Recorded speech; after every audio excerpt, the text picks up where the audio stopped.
За сайн байцгаана уу.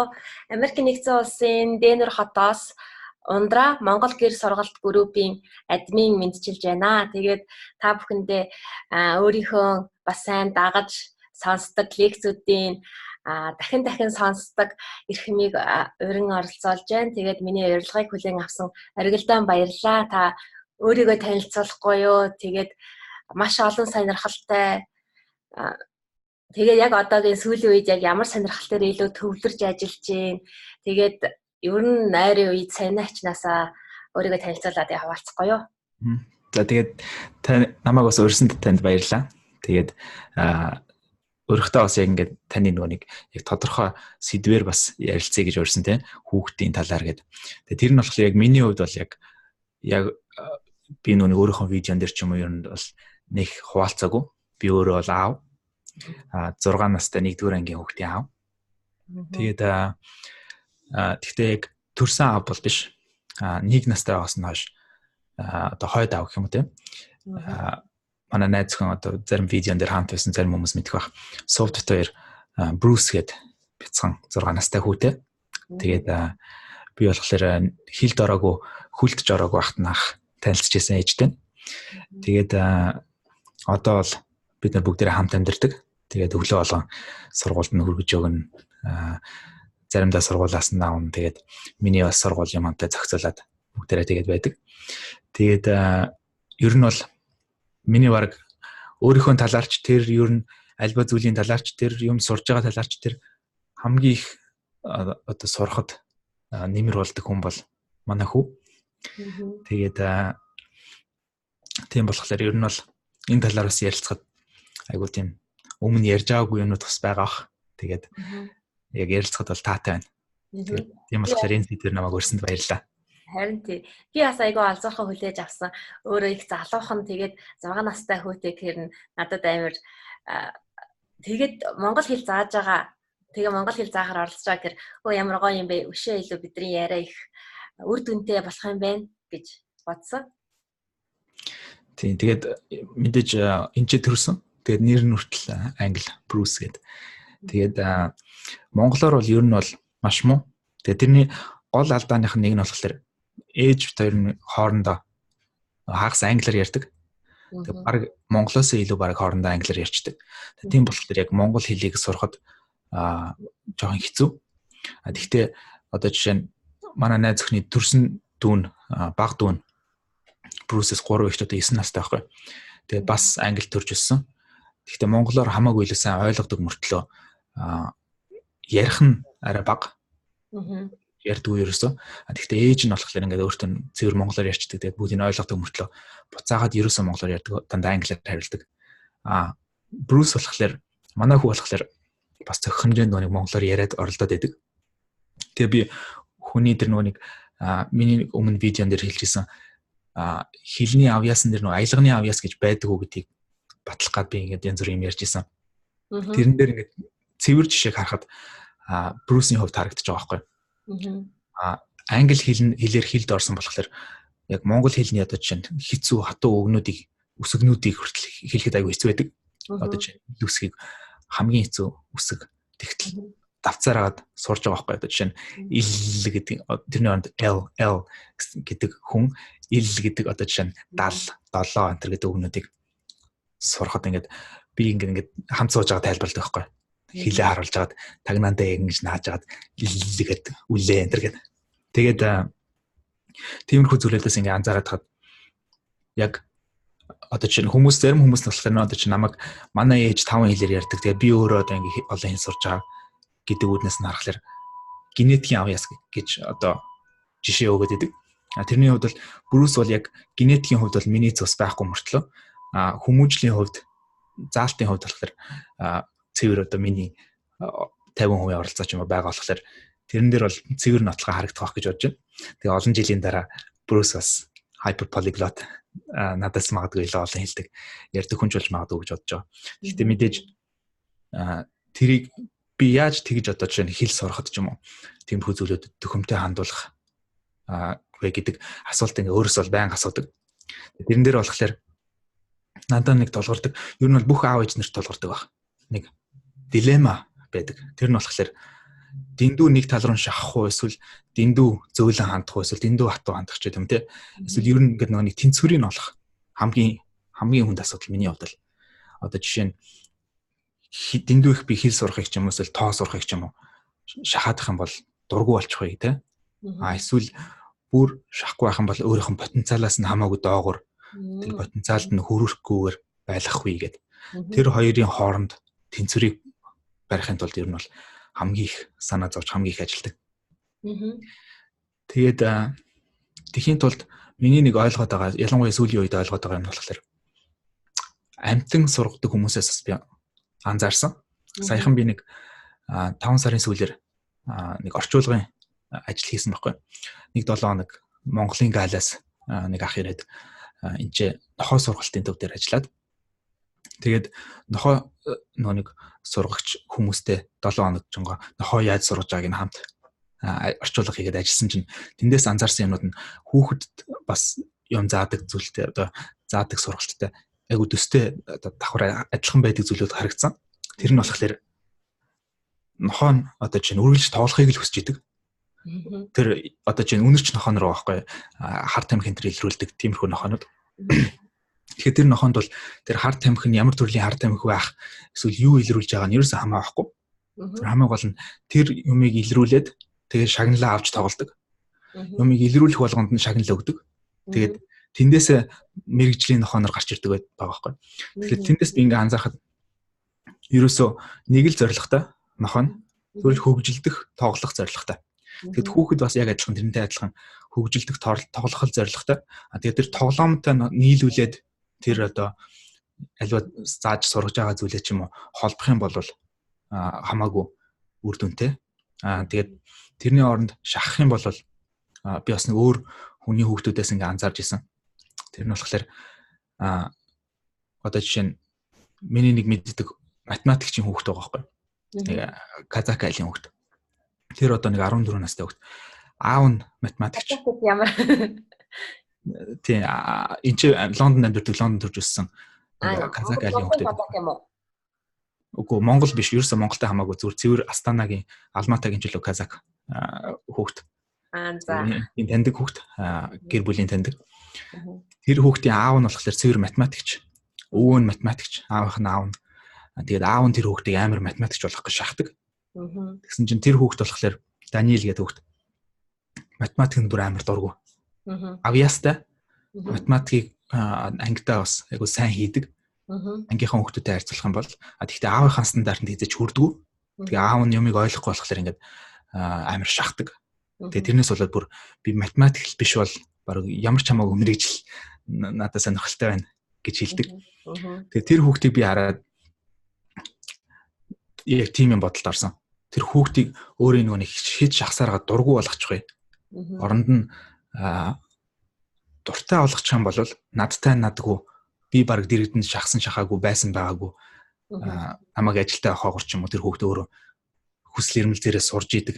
Тийм одоо зүйлийг л ачив хийхийг хүсэж байгаа.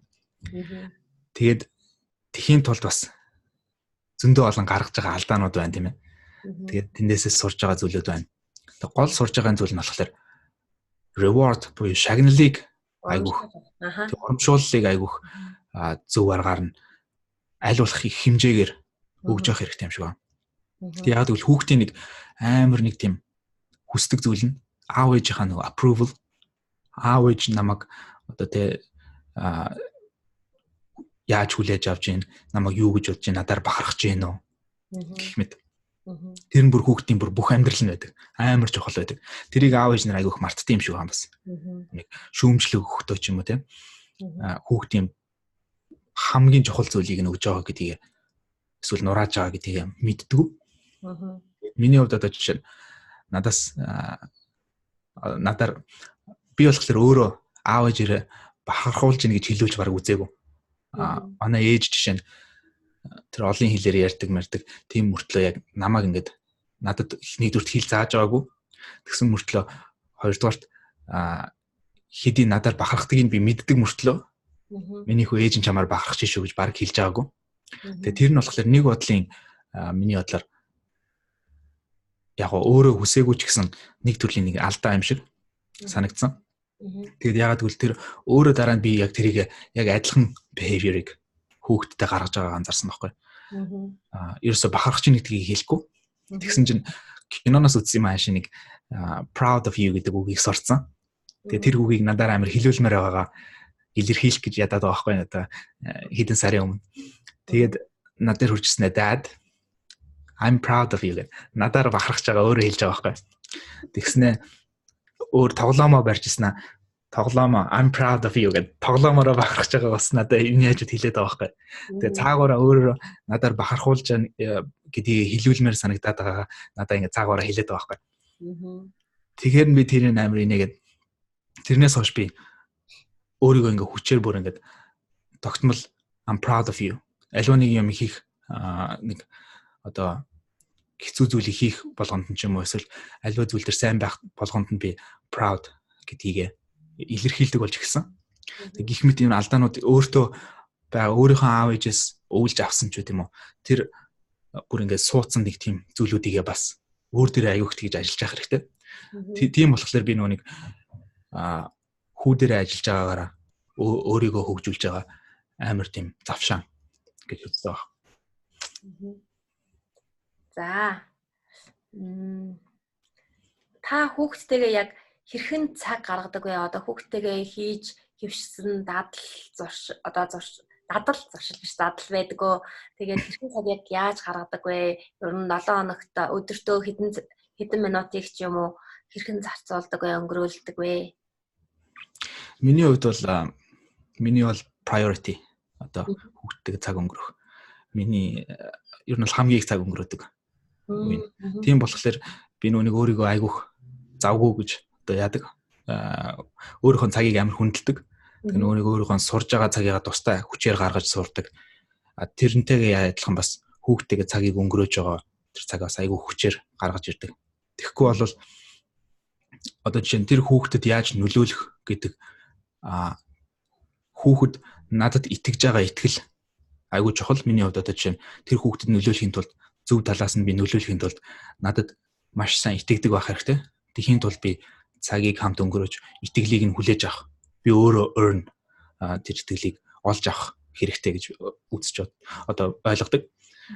Яг тэгвэл одоо жишээ нь би хүүхдийг одоо шүүгч юм тийм үү те шүүмжлэгч гэдэг юм эсвэл нэг буруу юм хийхтэн зөв болгож засахч байд юм уу.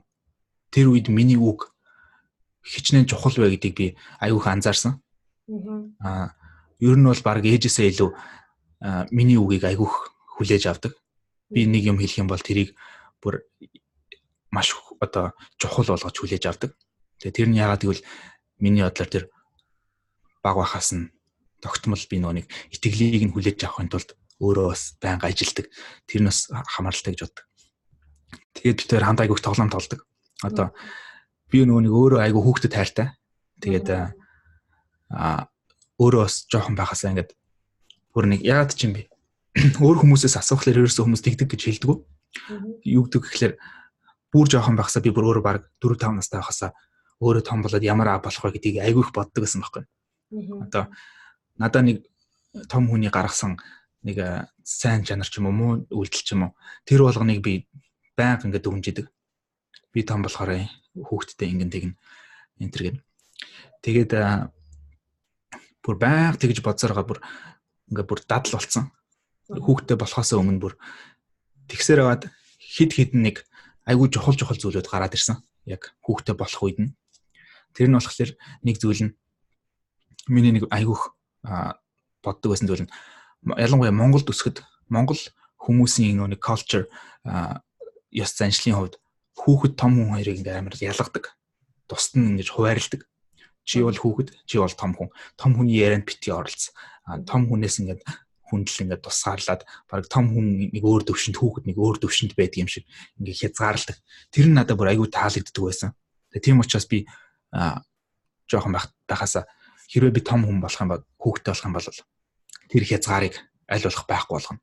Хүүхэдтэй том хүн шиг хүндлэн. Яг л би өөрөө хүүхэд байхдаа том хүн шиг хүндлүүлмээр байдаг байсан. Тэгээ тэр хүндлэлийг хамгийн их өгдөг хүн нар манай ээж байсан. Манай ээж надтай ингэ ярихтаа яг том хүн шиг харцдаг. Тэгээд намайг үргэлж ухаантай гэж итгэдэг. Тэгээд тийм болохоор аливаа зүйлийг ойлгоно гэж боддог. Тийм болохоор ингэ нарийн тайлбарладаг. Зарим нь би ойлгодог л байсан л да хүүхд юм чинь. Гэхдээ ойлгох ёстой юм шиг тэгж өөрийгөө итгэдэг болж ирсэн байхгүй.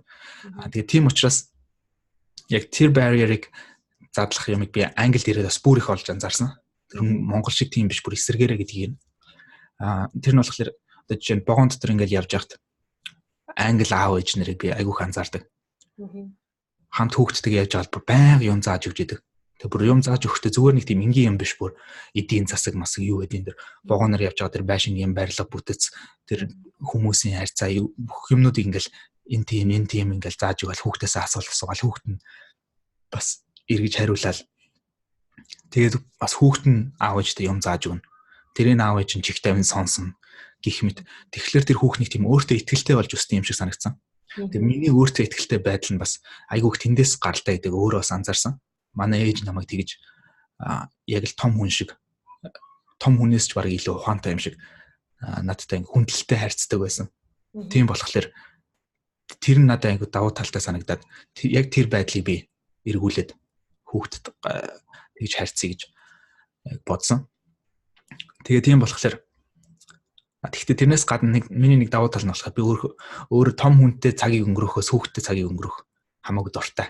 Одоо чинь том хүнтэй гадуур гардаг ч юм уу эсвэл найз нөхдөд ч юм уу ингээ гадуур шавуудаг ч юм уу. Тэрний оронд хүүхэдтэй хамт хоёулахнаа тоглоом тоглоод ч юм уу нуугдаж тоглодог ч юм уу ингээ цагийг өнгөрөх надад илүү өөртөө илүү хөвгөлтэй санагддаг.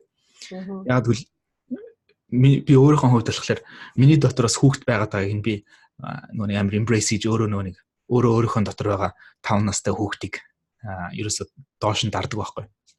Айл болох тийм байхыг хичээдэг.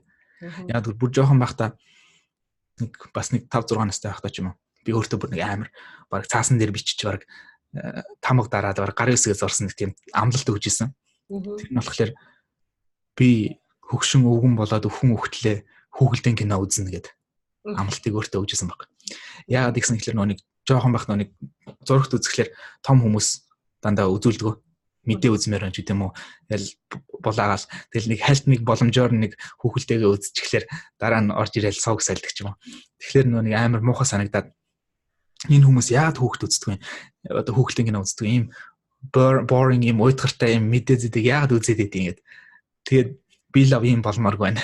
Том болоод ч гэсэн би хүүхэлдэйн кино үзнэ гэдэг амлалт өгч ирсэн. Яг тэр амлалт нь болохоор одоо ингээд эргүүлээд тэр амлалтаа бодглохлоор нэг тийм инээдтэй санагддаг мөртлөө цаана нэг юм тийм deeper арай нэг гүн чухал юм байсан юм шиг санагдаад байдаг. Тэр нь болохоор би хүүхэд байдлаа, хүүхэд чиг чөлөөтэй байдлаа, эрх чөлөөтэй юм бүтээл сэтгэлгээтэй альваг оролдож үзэхээс айхгүй ч гэдэм үү. Тиймэрхүү байдлаа би алдмааргүй байна гэдэг.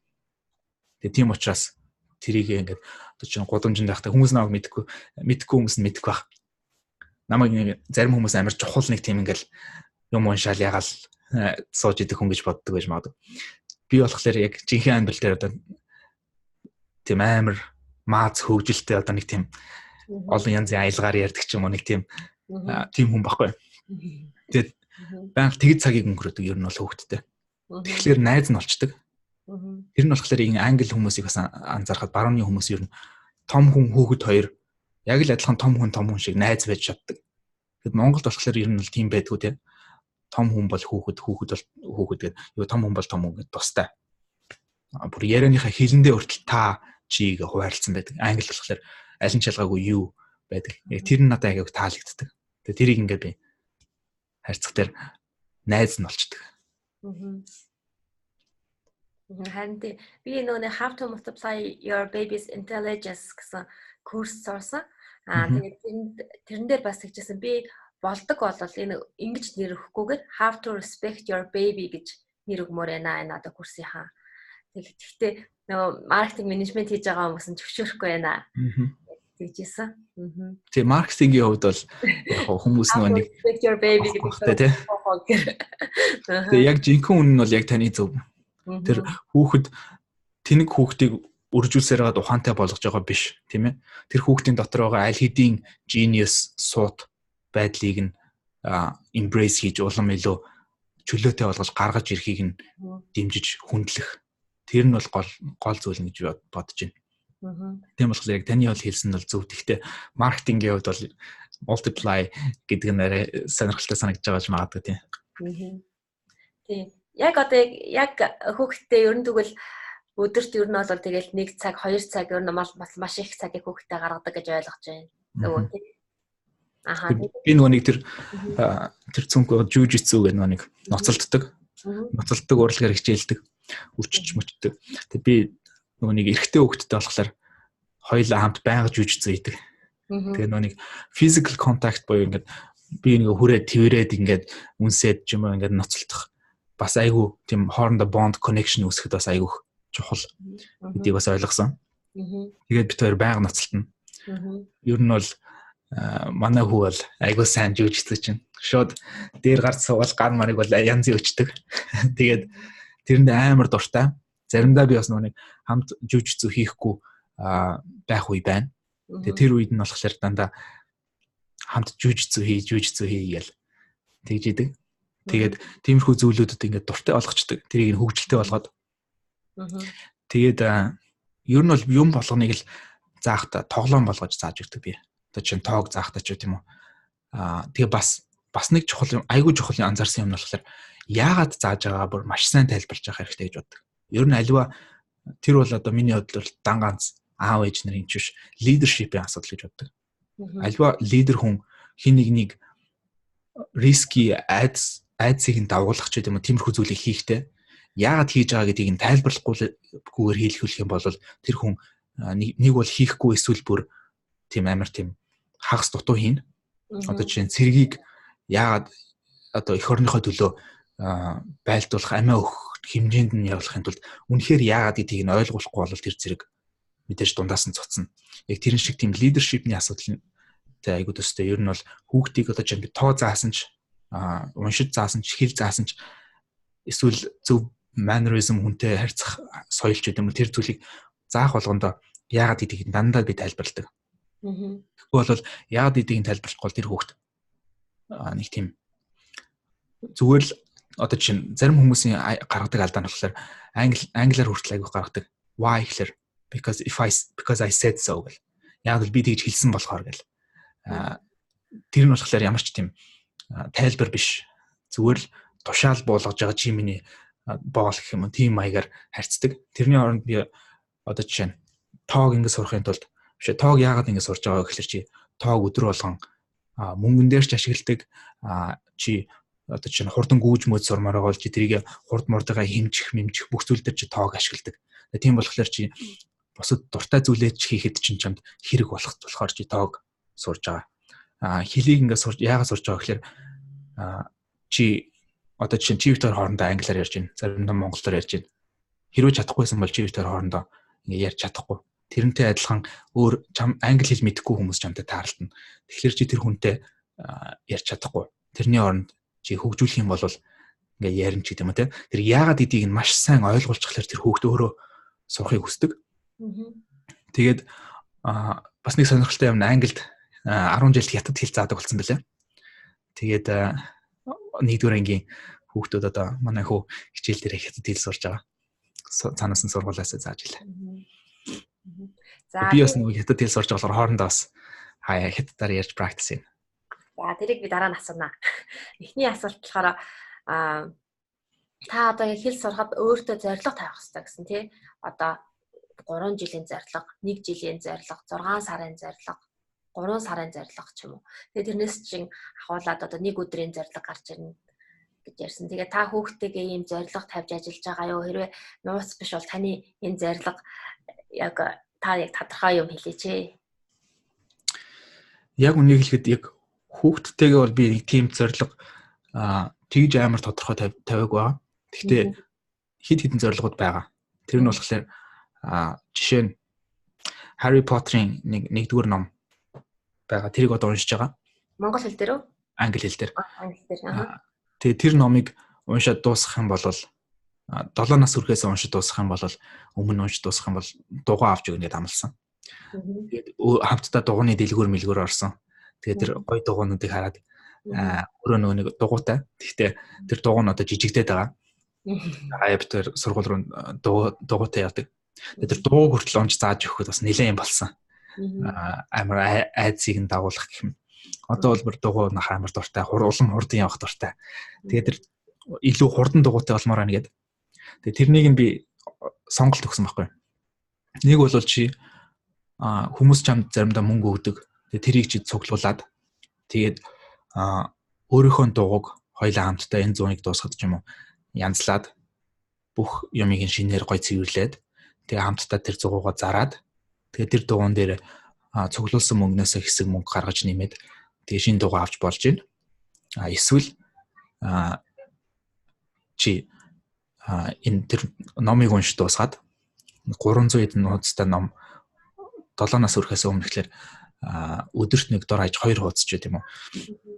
Ном уншуулчаад байгаа. Яг тэгвэл тэр зорилгыг нэг сая 4-5 сарын үед тавьсан. Тэгээ одоо нэг 40-од хуудас ч юм уншчаад яваа. Тэгэхээр өдөрт дор хаяж 2 хуудасыг унших хэрэгтэй. Тэгээд дугуй авч болно. Эсвэл эхлээд нөгөөний тэр ном унших дурггүй. Оронд нь би тэр өөрийнхөө дугуйг янзлж зарж мардаг тэр аргыг хэрэглэе гэсэн баг. Тэгсэн чинь нөгөө хамт дугуйны дэлгүүр орсон чинь дугуйны дэлгүүр дээр амар гоё дугуй нь арай нөгөө өөрийнх нь бажетнаас арай үнэтэй байгааг анзаарчаад за би бол баг цуглуулсан мөнгөөр бол дийлэхгүй маань гэдгийг ойлгоцсон. Тэгэнгүүтээ номоо бол амар хичмтэй уншиж байгаа да. Тэгээд тим гэх мэтийн зорилгонууд бол тавьсан.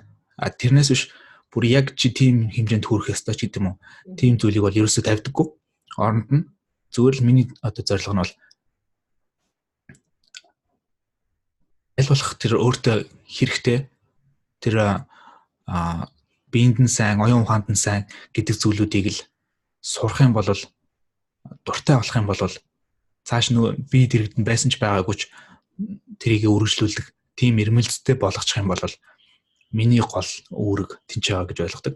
Тийм болохоор тэрийг нь бол би бол хувьдаа бол хэмжээд яваад байдаг л та. Одоо жишээ нь би бэлдрийн хувьд хүртэл амар үеийн хүүхдүүдийг бодвол хамгийн дээгүүрт ордог. Бид хоёр хамтдаа нөгөө нэг жүжигцүү хийгээс гаднаас хамтдаа зэрэгтэй сүнэж манайдаг. Тэг гихмэд өмнө чаддгүй байсан зүйлээ чаддаг болгодог. Чаддаг болоод сайжраад байгааг би дотроо ингээ хэмжээ яваад байдаг.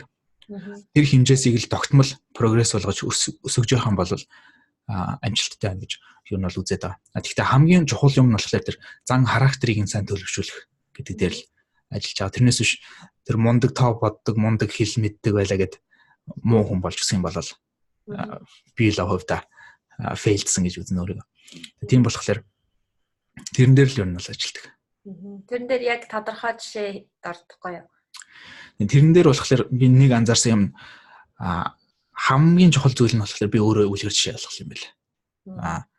Би өөрөө хүмүүстэй яаж харьцаж байгаад иргэдэн. Одоо жишээ нь өөрийг нь би хүнтэй хүндэлж харьцах соёлтой бай гэж хэлчихэд өөрөө хүнтэй үл хүндэлтэй харьцах юм бол миний хэлсэн үг ямар ч үнцэнгүй болно. Тэгээ дараа нь би дэрэгдэн байсан байгаагүй хүнтэй үл хүндэлтэй харьцна. Тийм болохоор хүүхэд бол ерөөсөө спонж аливаа зүйлийг дэрэгдэн болж байгаа зүйлийг шууд шингэж өөртөө авч чаддаг тийм спонж өөрөөр хэлбэл тойл яг өөрөө чинь хийж байгаа зүйлийг дуурайлгаж хийдэг. Тийм учраас одоо миний хувьд бол хамгийн өөрийгөө мундаг байлгах одоо мотивашн бол манай хүүхэд байгаа. Яагаад гэвэл би өөрийнхөө стандартад байж чадахгүй бол хүүхдэд рефлект хийгээд тэр нь тусна. Тийм болохоор би өөрийгөө ер нь бол өөрийнхөө харьцааны байдал, өөрийнхөө одоо хэрэг дисциплинтэй задал зуршлаа хөгжүүлж байгаа. Одоо жишээ нь тэр юм сурахад ирмэлцэлтэй болгодог гэдэг нь хамгийн гол одоо миний арга гэх юм да. Тэр нь болохоор өөрөө нэг амар сурахад ирмэлцэлтэй байгаагаа харуулдаг. Тэгээд тэгснээр аав шиг болмоор нь тийм болохоор би сурна гэж дуурайдаг. Яг тэгвэл одоо жишээ нь манай хүү бол над шиг болохын туйл. Би ерөөсөө бүх талаараа аав шиг болмоор нь I wanna be like you dad гэдэг. Тэгээд тийм учраас би үлгэр жишээг нь тэгж сет хийж тавьж өгөх юм бол маш одоо хамгийн үр дүнтэй болох гэж боддог. Та хүүхдтэй өдөр болгон хэлдэг үг байдгүй. Танд. өдөр болгон хэлдэг үг гэвэл бид хоёр хоорондоо I love you гэж айгуу хэлдэг. Тэгээд ер нь бол манай хүүхэд бол над хамаагүй илүү хэлдэг. Тэр нь болохоор ээжээс нь гаралтай юм шиг. Ээж нь хүн болгонд бид намаагч тэр хүүдэж тэр I love you гэж айгуу хэлдэг. Тэгээд надад айгуу I love you даа гэж хэлдэг. Тэгээд би болохоор тэгж хэлж сураагүй өссөн мөртлөө ээжтэй танилцсанаас хойш хамаагүй тэгж хэлдэг. Тийм сэтгэлээ ингэж нээлттэй байдаг тал дээр айгуу хөгжөөд байгаа болохоор бас байнга I love you гэж хэлдэг болчиход байгаа. Өөрөөр хэлбэл хүүхдээсээ сурж байна гэсэн үг.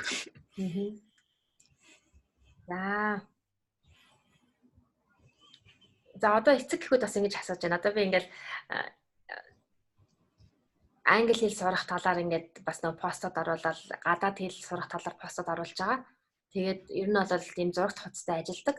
Тэгээд ихэнх эцэг толгорж байгаа асуудал нь юу вэ гэхээр англи хэл мэдэхгүй тий. Өөрөөсөө англи хэл мэдэхгүй би ихтэй хүүхдээ англи хэл заамаар байна. Хятад хэл мэдэхгүй би ихтэй хүүхдээ хятад хэл заамаар байна. За тэгэхээр ийм эцэг эхчүүдэд ямар боломж вэ? Одоо би жишээлбэл манай хүүхд надаас одоо амар их спаниш сурыг гойгоод би өөрөө спаниш мэдэхгүй болохоор зэрэг одоо хүүхдээ яаж одоо энэ сонирхлыг нь дагуулж одоо сургах вэ? Тал дээр та зөвлөгөө өгч чадах уу? Миний бодлоор бол яг өөрийнхөө мэдгүй хэлийг заах гэдэг тал дээр бол яг энэ гэсэн зөвлөгөөг олоод өгч чадахгүй байх. Гэхдээ тэр ерөнхий гол зарчим нь болохоор миний түрүүний хэлсэн тэр үлгэр жишээ хамгийн гол нь яг тэр испани хэлийг ч юм уу өөрөө заавал сурах шаардлагагүй ч гэсэн нэг илүү хэлийг ч гэдэм үү сурж байгаа гэдэг ирмэлцлээ үлгэр жишээ болж харуулхаар тэр хүүхд өөрөө тэр хэд чинь байсан байгаагүй тэр хэлийг сурах ирмэлцэл нь төрнө гэж боддог. Тэгээ одоо жишээ нь манай ээж хэдий 5 хэл мэддэг орос хэлний багш мэрэгжилтэй, манай аав ч гэсэн орос хэлний багш мэрэгжилтэй. Хоёулаа хэлний багш мөртлөө аль нь ч надад хэл зааж байгаагүй. Тэгээ би 20 нас хүртлээр монгол англи хэлээс хоёр өөр ямар ч хэл мэдэхгүй өссөн. Тэгээд 20 нас хүртлээр тэр англи хэлийг бол мэдээж англи улсад ирсэн болохоор тэгээд дээрэс нь юу нь бол хүн болгон англи хэл сурдаг болохоор сурсан. Тийм болохоор аль ч хэлийг би өөрөө яг сурыг гэсэн зорилгоо тавиад ингээд өөрийгөө хүчилж сураагүй. Тэгвэл нэг тийм ирмэлцэл нь байгаа цагт ер нь бол 20 нас хүрсэн ч гэсэн би одоо тэрнээс хойш нэмээд бараг 10-аад хэл үзэж эхэлсэн. Тэгээд 4-5 хэлийг бол ярьдаг хэмжээнд бол хүрэгцэн.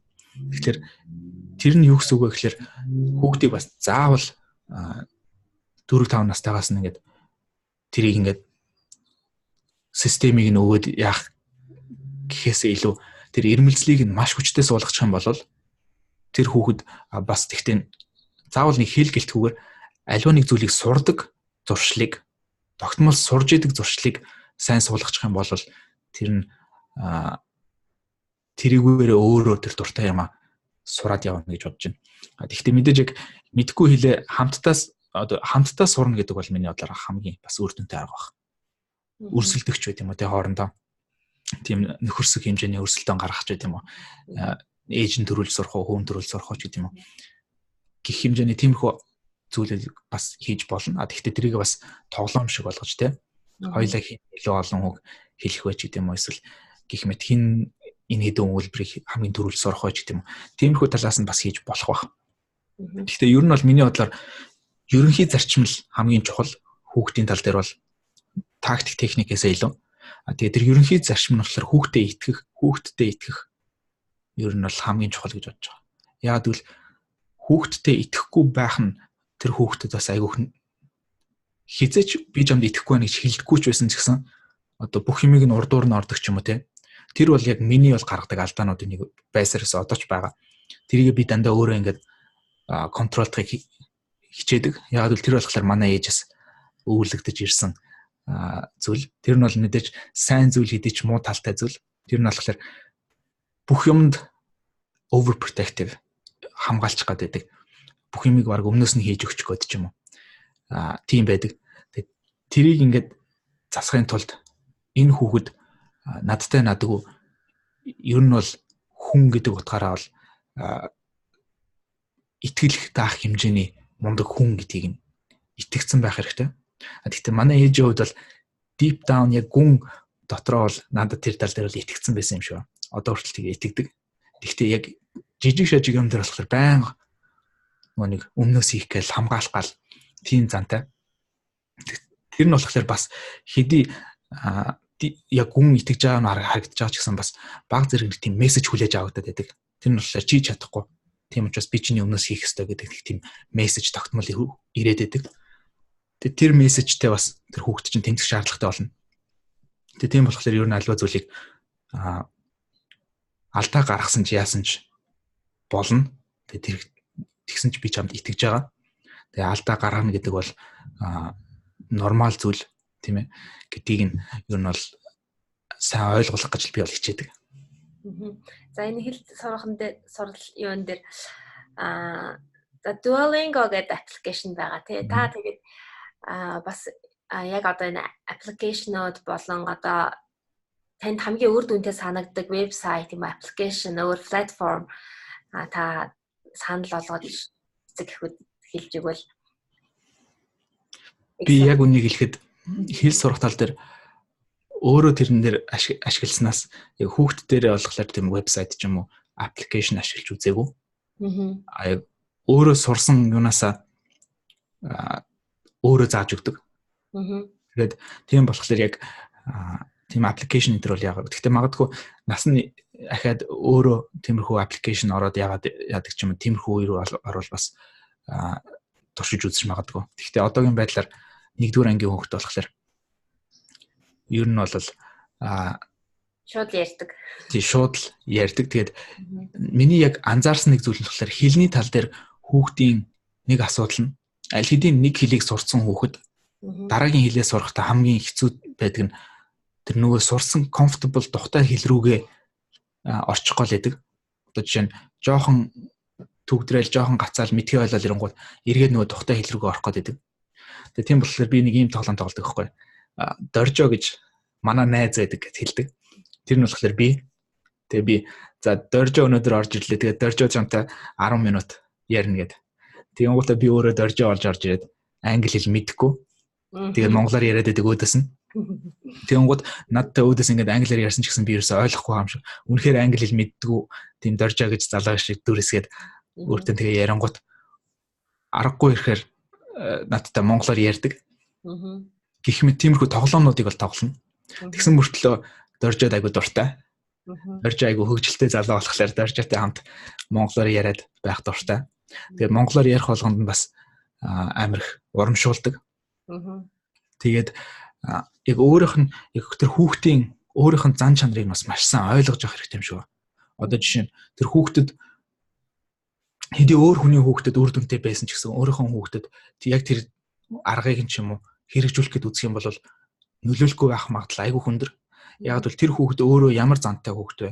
Юугаар мотивац авдаг вэ гэдэг нь айгүй чухал. Одоо жишээ нь манай хүүхэд болохоор хүмүүст одоо эмхийн мөртлөө нэг тийм анхаарлын төвд амар байх дуртай. Одоо перформ хийх дуртай гэх юм уу да. Нэг тийм тэр нь магадгүй надаас ч авсан байж магадгүй нэг тийм тайзан дээр юм хийхч дуртай ч гэдэм үү те. Тэгээд видео медиа хийгээд тэгээд тэрийг ингээд олон хүмүүст үзүүлэх дуртай. Тэгсэн мөртлөө өөр нэг талууд дээр амар тийм бүрэг ичимхий. Тэгсэн мөртлөө яг нэг тийм одоо жишээ нь монголоор нэг хідэн үг хэлсэн ч гэдэм үү тэрийг нь бичлэг хийчих юм бол тэрийг хүн болгонд үзүүлмээр байдаг. Имэдэ үзүүлнэ гэл тэгдэг. Тэгээ тийм болохоор тэрийг нь би бол ашигладаг. Өөрөөр хэлбэл чи одоо ингээд монгол хэл ингээд энэ хэдэн өгүүлбэрүүдийг амар сайн сурчих юм бол дараагийн 7 хоногт имэдэр очихороо чи амар лаг чамайг бүр вау гэд гайхах штэ гэдэг юм гот. Тийм намайг вау гэд гайхах юм уу гэд тийм гот тэрийг амар давтдаг. Гэх мэт нэг тийм өөрийнх нь юу дуртайд нь тааруулаад шагналыг нь өгдөг ч юм уу эсвэл тэр мотивацийг нь өгдөг. Тэр нь бол миний хувьд хамгийн үр дүнтэй байдаг гэж боддог.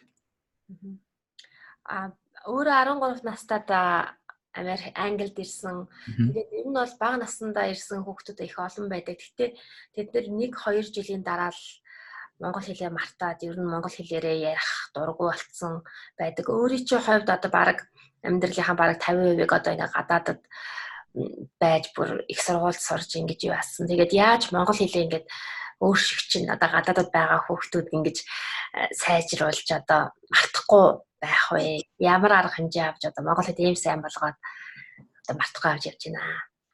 Тэр бол миний хувьд бол жоохон байхасаа ер нь бол үгэнд айгуу дуртай. Үгнүүдэд хэл ер нь language тиймэрхүү өгүүлбэр бүтээгч гэдэг юм уу, шүлэг бичих гэдэг юм тиймэрхүү юм амар дуртай. Тийм болохоор монгол хэлээр 7 настайгаас хойш шүлэг бичдэг байсан.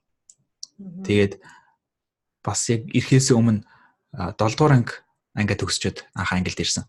Тэр болтлоо монгол хэлний гүнзгийрүүлсэн ангид байдаг байсан.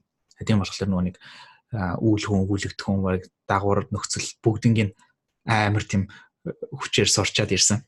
Тэгээд ер нь бол алдаатай бичих мэчих тиймэрхүү юм дээр бас генетикэнд нь жиж магадгүй нэг тийм grammar nazi гэж хүмүүс байдаг. Би болохоор тийм хүн. Одоо чинь үсгэлийн алдаанд амар дургу. Өгүүлбэрийн дүрмийн алдаанд ч юм уу бас амар дургу. Тийм болохоор өөрөө бас тэрийг гарахгүй байхаг амар хичээдэг. Зарим хүмүүс болохоор тэрэн дээр бүр тоодог юм байлаа.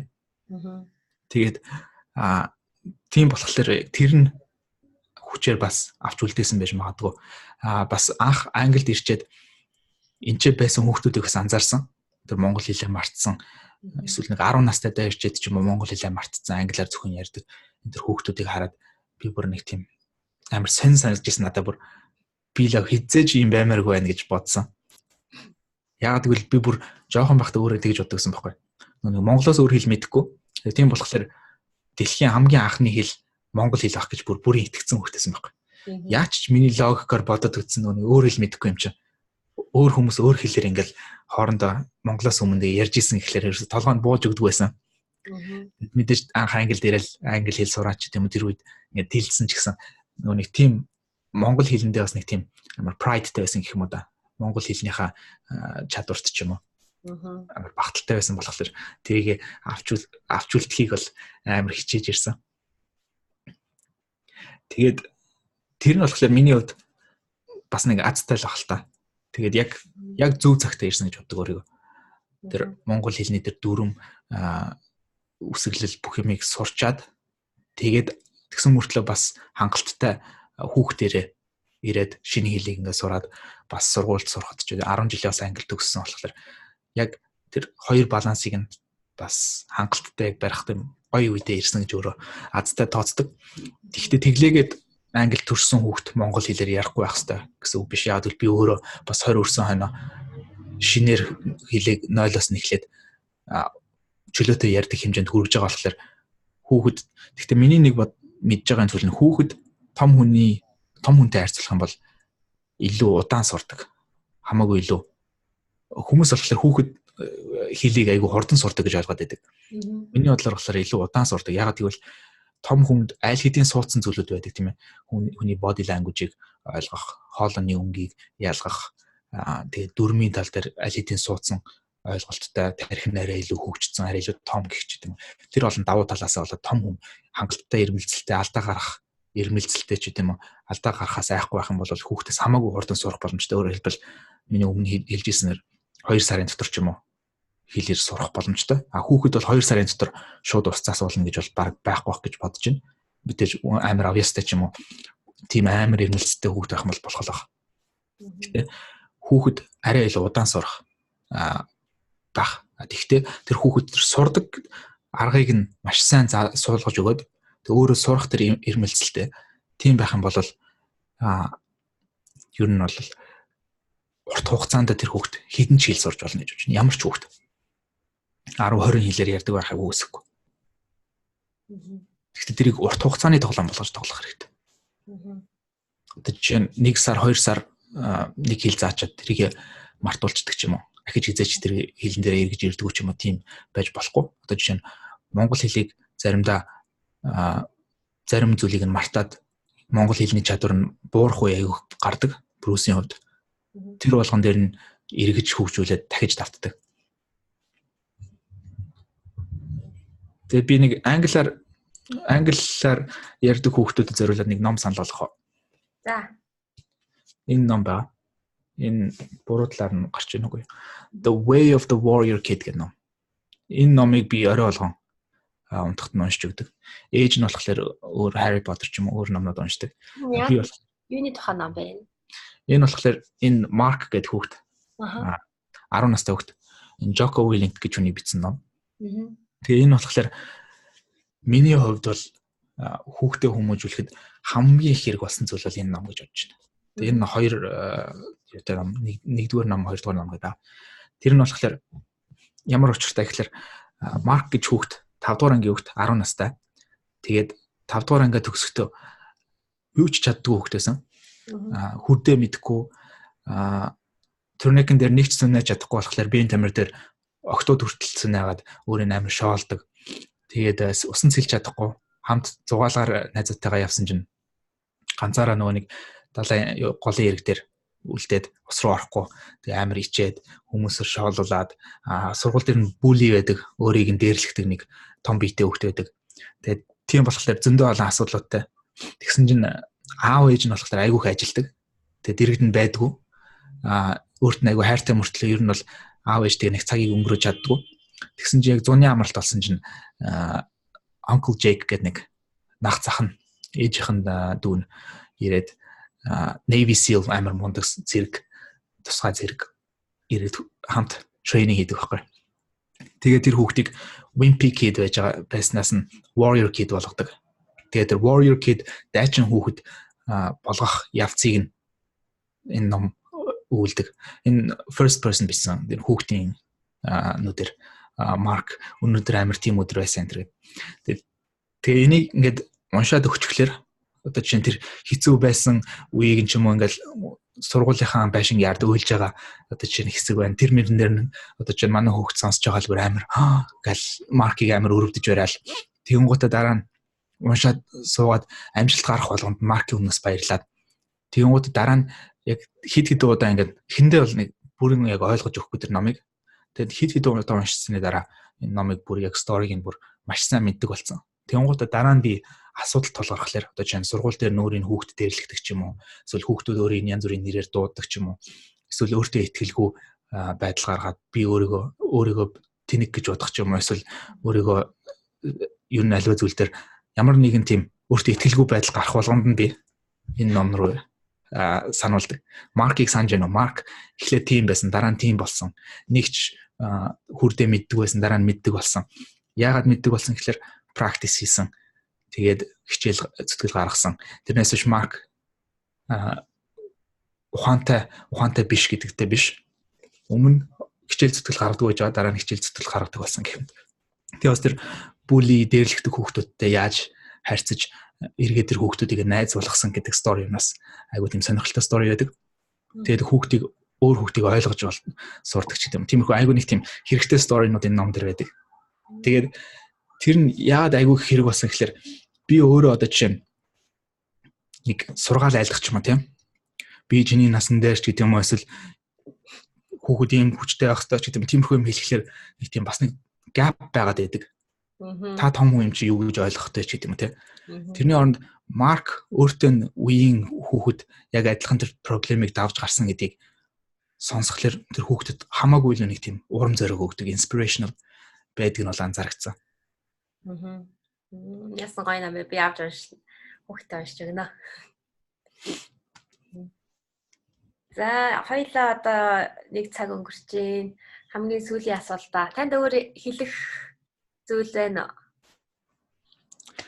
Хэлэх зүйл гэвэл ер нь бол аав ээж нарт бол зөв бас нэг өөрсдөд нь зориулсан нэг ном байна. Энэ бол хүүхдэд нь зориулсан ном. Гэхдээ энэ номноос би бас айгүйх юм сурсан. Өөртөө бас хэрэгжүүлэх зүйлнүүд айгүйх байсан. Яг аав ээжэд зориулсан ном гэвэл энэ номыг би бол миний Библи гэдэг айгүйх хэлж исэн. Энэ болохоор The 7 Habits of Highly Effective People гэдэг ном монголоор хүртэл орчуулсан байдаг нэг өндөр бүтээлчүүний 7 дадлал гэдэг. Энэ номны дан ганц энэ номч биш. Яг аав ээж нарт зориулсан гэх юм бол энэ номны 5 дугаар бүлэг байгаа. 5 дугаар бүлэг нь тэр 7 туршил гэдгийнх нь 5 дугаар туршил нь. Тэр 5 дугаар туршлыг би лав хувьдаа бараг 50-60 удаа уншсан баг. Тэр нь бүр тийм чухал. Яг аав ээж нарт яг аав ээжхээсээ илүү бас хань ижилтэй хүмүүст ч гэдэг юм те найз нөхд ер нь бол аливаа хүнтэй ойлголцох Тэгээ тэр хүндээ нөлөөлөх ч байт юм уу? Зөв талаас нь. Тэрэнд амар чухал нөлөөсөн зүйл миний хувьд. Тэгээ тэрэн дээр нэг аав хүү хоёрын, ээж хүү хоёрын ч юм уу яриануд байдаг. Тэгээ тэр яриануудыг нь хид хідэн өөр хөвлбруудаар ингээд давтаад жишээ болгоод үзүүлдэг. Хүүхэд нь юу ойлгож байгаа юм дэндээс аав нь юуг тайлбарлах гээд байгаа юм гэх мэт тэр жишээнүүдийг ингээд дахин давтаад уншаад ангууд ингээд нэг тийм ойлголт төрнө. Тэгээ хамгийн гол нь тэр ойлголтоо дараа нь жинхэнэ амьдрал дээр хэрэгжүүлэх шаардлага гарна. Тэгээ хэрэгжүүлэх тусам тэр нь яг ур чадвар шиг хөгждөг. Тэгээ тийм болохоор энийг бол би цаашаа дахиад хэдэн 100 удаа унших байх. Тэр яг тэр чаптрыг. Тийм болохоор аав ээж нарт яг энэ тэр чаптрыг санал болгож байна. 7 дадлынхын 5 дугаар дадал нь. 5 дугаар дадлынхын гарчиг нь болохоор юу байгаа? Seek first to understand then to be understood гэдэг. Өөрө ойлгогдох биш. Эхлээд хамгийн түрүүнд ойлгохын төлөө сонс ярианда альва хүнтэй харьцахтаа гэдэг. Өөрөө бас тоонд их сайн, тооны чиглэлээр физикээр бас сурч ирсэн. Тэгээд хүүхдтэйгээ яг тоог хэрхэн зааж байгаа вэ? Тэр талаараа ярил жоохон урталхаа гайгүй юу? Гайгүй. Ер нь бол хэлнээс илүү бол тоон дээр би айгүйх ажилтдаг. Миний хувьд бол ер нь бол тэгж бодог. Тоо айгүй чухал үүрэг гүйцэтгэдэг. Хүмүүс нүуний айгүй тоо хэрэггүй, ер нь тоог дараа нь амьдрал дээр хэрэгэлдэг үү энэ төр гэдэг да. Би одоо жишээ нь алгебра сураад дараа нь амьдрал дээр ямар ч хэрэг болохгүй гэхэд хүмүүсийн комплейнийг би айгүй сонсч байсан. Тийм тэр нь болохоор миний бодлоор болохоор тийм биш. Тоо гэдэг чинь болохоор амар тийм хэрэгтэй дасгал тархины. Нүунийг би бэлдраа зөв хөгжүүлээд амар тийм тамирчин шиг атлетик болчих юм бол дараа нь өөр бүжиглэн үү, спортоор хичээлнэ үү, юу хийнэ үү, хурдан гүнэ тэр чинь өөрийн чинь асуудал болно. Яг тэрнтэй адилхан тоо айгүй чухал гэж би үздэг. Тэгээ ер нь тоо сурдаг хүмүүс айгүй нэг тийм гүн бодолтой, сонирхолтой зантай бас жоохон шинжлэх ухааны талдаа тэгээд ер нь тийм болж хөгждөг болохоор тоог хэлнээс илүү их чухалчилж би үздэг. Тэгээд ер нь бол тэрний ачаар бас ангидаа хамгийн мундаг тоонд сайн хөөгтөн. Гэхдээ яадаг вэ гэхээр би нэг өөрөө юм тайлбарлах чадвар бас гайгүй сайн. Тэгээд ялангуяа тоог бүр айгүй сайн тайлбарлах. Би өөрөө нэг 10 жил байхаас хойш бас тооны гэрийн багш хийж ажилладаг байсан. Тэгээд хэд хэдэн 10 жилийн хүүхдүүдийг бас тооны хичээл дээр нь зааж өгдөг байсан. Тийм болохоор айгүйх тайлбарладаг. Гэхдээ миний бас нэг гаргасан алдаа нь болохоор нэг хэсэг тайлбарлахаа болцсон. Тэртээ тэргүй манай хүүхд тоондоо сайн юм чинь гэл айгүйх даалгавар л өгöd байсан. Тэгсэн чинь нэг хэсэг тоондоо бас нэг баг зэрэг дургу болоод тэд нар даалгавруудаа хийж чадахгүй алдаа айгүйх гаргаж байгаа үеийг би анзаараад юу болоод байгаа юм бол гэд бодсон чинь би зүгээр нөгөө өөрөө даалгавар өгчөөд тэгэл зүгээр зүг бурууг нь шалгачаал орхиод исэн байлаа. Тэгээ тэрний оронд эргээд за яг энэ тоо чинь ингэж ажилтیں۔ Ингээл одоо чинь үржүүлэхийг ч юм уу тийм баахан одоо самар нотч байт юм уу ингэж тавьж хамт боддог ч юм уу эсвэл үзэгнүүд ч байт юм уу ингээл эсвэл тэдний айлын тэр хөөхт энэ тэргээл хоорондоо ингээл жүжиг мүжиг тоглодог ч юм уу би тэдний айлантай чи юутай ч гэдэм гэх мэт ингээл тоглоом шиг болгоод эхлээд ингээд сайн гүнзгий тайлбарлаад өгөнгүүд надад айгу их тэгж хэлдэг. Би тоонд амар дуртай шүү даа тэгээд. Тэгээд тэр нь болохоор айгу анзаарчихсан. Тэр сайн тайлбарлаад ойлгохгүй болвол нөгөө нэг улам шахахын оронд нэг степ хойшлоод дахиад тэр гүнзгий тэр фундаментал суурийг нь ч юм уу дахиад тайлбарлах, дахиад ойлгуулах.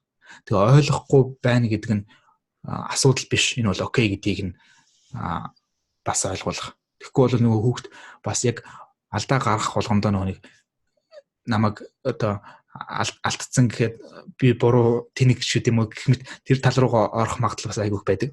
Тийм болохоор тэрний оронд алдаа гаргах нь маш зүгээр.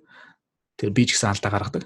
Гэхдээ хамгийн гол нь бас өөр нөө жишээнүүд авдаг. Чи дугуй унахтаа яалаа анх өчнөө удаа би дугуй унмааргүй байна гэж хэлсэн үеч хүртэл байдаг. Одоо ч идэхтэй дугуйнд хичнээх дуртай байлаа. Яг тэрнтэй адилхан энэ алдаануудыг чи ингээ гаргах юм бол тэр энэ яа гэдгийг тайлбарлана. Тэгээд дараа нь тэр тоогоо тайлбарлана. Юу нь бол айгүйх цаг шаардлага, цаг авдаг л та. Гэхдээ тэр цаг нь бол миний хувьд бол worth тэр зарцуулах ёстой. Тэгэхгүй бол ер нь бол хэцүү. За одоо ч их сүүлийн асуулт. За та ингээд жоохон хөгжлөө маягийн асуулт гэх юм уу? Та ингээд нэг номын санд байна. Тэр номын сан гэдэг ерөөсө байхгүй ном байхгүй бүх одоо шинжлэх ухаан одоо бүх талаараа ингээд судалчихсан тийм номтой газар 24 цагийн турш танд байх боломж олдвол та ямар ном унших вэ? Өмнө юм асуулт ерөөсөө асуудаг. Би номын сан цогцлоор энэ хэрэгтэй ном байхгүй нэ гэдэг айгүйх тэгдэгч гисэн бас нэг асуудал нь юу штэ. Дэндүүх опшн, дэндүүх сонголт гарч ирэхлээр хүн нэг overwhelmed болоод гацдээ штэ тэ. Энэ оронд маш цөөхөн опшн байх юм бол тэр хүн сонголтыг айгүй амархан хийдэг. Тийм болохоор яг наадах чинь надтай тулгуур би бол амар стресстэй байх. Тийм болохоор сайн мэдгүй. Гэхдээ ер нь бол миний одоо тийм librarian байх юм бол тэ номын санч байх юм бол тэр номын санчаас л зөвлөгөө авах бах. Ягаад гэвэл юм мэддэг хүннээс нь зөвлөгөөг нь авсан дээр би өөрөө яг хэрэгтэй номыг нь олж уншиж чадах үгүй бас мэдэхгүй юм чинь. Таны яг сонирхдаг зүйл. Таны сонирхдаг. Миний яг сонирхдаг зүйл гэвэл ер нь бол би бол яг хувьдаа бол альва зүйлийг сурах гэдэг урлагийг л мастер хийх гээд яваад байгаа. Тэр нь холбоотой зүйл нь болохоор бас заахад өөрөө бас сурдаг. Тийм болохоор видео хийдэг жишээ нь. Тэр сурах гэдэг урлагийг л мастер хийхэд минь нэг дөхөм болгох тийм л ном унших байх. Тэгээ ер нь бол тийм ч учраас би олон өөр сонирхолтой хэл сурж ин, тооч сурж ин гэх юм. Тэр нь бүгдээрээ сурах гэдэг зүйлийг л хөгжүүлэх зорилготой. Яг тэгвэл ядаж одоо нэг 30 40 хүрэхээс өмнө ч юм уу тэрийг мастер хийчих юм бол дараа нь одоо жишээ нь 40-40-оос 50-ийн хооронд миний жинхэнэ бүтээх уран бүтээлчүүд юм уу хийх зүйлс гарч ирэх бах тэр үед нь би бэлэн баймаар байгаа болохоор ер нь бол одоохондоо энэ зүйлийг л мастер хий гэж бодож байгаа. За тэгээд таныг өшөө илүү таны яриаг болон таны сонирхлыг сонсож байгаа хүмүүс та өөрийнхөө YouTube хаяг байгаа, Facebook page байгаа, тэгээд подкаст байгаа нэрнүүдийн дуртахгүй юу?